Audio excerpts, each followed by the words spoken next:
Tai kasvoi, mutta eri syistä.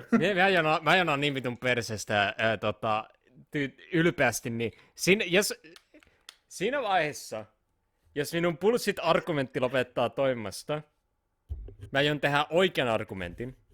Jos se oikea argumentti ei toimi, mie foldaan.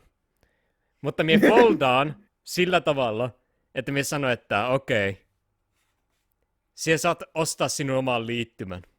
Ja sitten me kävelen pois. Ja et palaa. Mä voin kuvitella sen lapsen, kun sieltä tulee se oikea argumentti.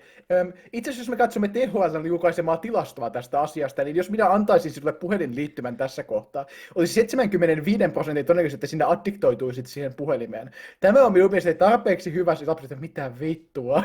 Se argumentoiminen vastaisi tämän. Descartes kerran sanoi, ajattelen, joten olen. Sinä et enää ajattele. Sinä et enää ole. Puhelin ajattelee puolestani. Et enää ole.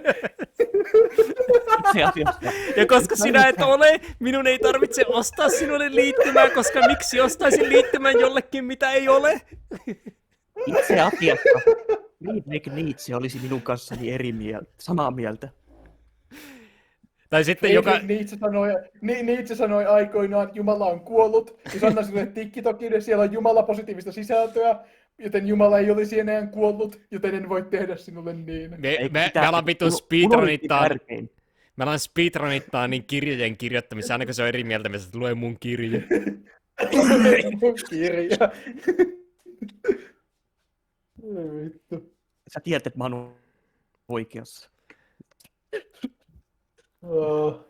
Tää jätkä näyttää sitä vitun Takatukkapiisiltä. Takatukkapiisin vitun tyypiltä.